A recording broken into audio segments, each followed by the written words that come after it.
All right, at this point we have already talked about making your slab and how to roll out a coil, score, slip, and attach that coil. And we talked about welding the bottom, so welding your coil to your slab base. And remember, your coil should be attached to the outside of your slab base, not on top. The next thing we're going to talk about is how to make a spiral.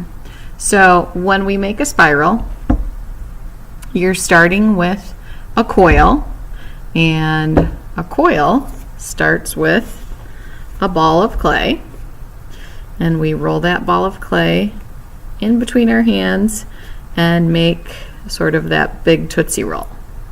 Then you roll the coil out. So as we discussed, you can do this on the canvas or directly on the table. Usually I like to do it right on the table, but I have my whole setup here. So I'm just going to do it right on the canvas. And I have a pretty small piece of clay. So right now I'm just using one hand.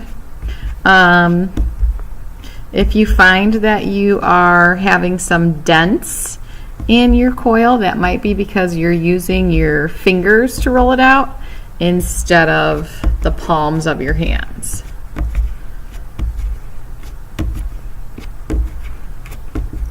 Now, we've talked about the thickness of your coil, and we've kind of compared that to our thick Sharpie marker.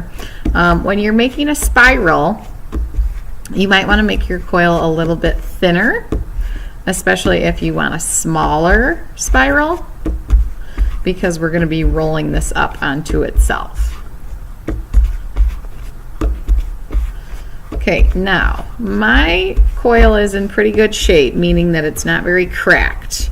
But if it were cracked, before you spiral it up, you would want to smooth that out with your sponge. So I have a sea sponge here. You could use that, or you could use one of our artificial sponges. I don't think an elephant ear sponge is probably the best choice for smoothing out your coil. Once it's smoothed out, you're just going to roll it up on itself. Make sure you smooth it out with the sponge before you spiral it. That'll make it a lot easier. And let's say I don't want it any bigger. I can just kind of get rid of that. Here's my spiral. I'm not going to score and slip this all together, so instead, whichever side I decide is the back, I'm going to blend that all together.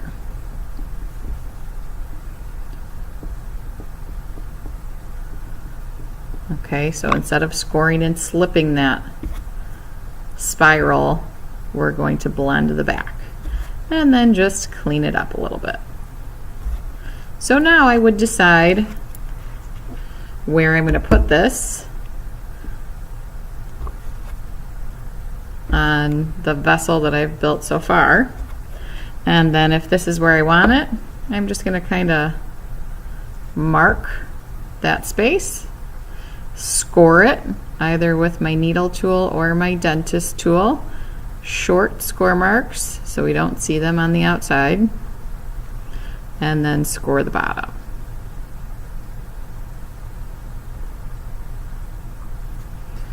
Then apply some slip. You only need slip on one of the two things you're attaching, not both. And then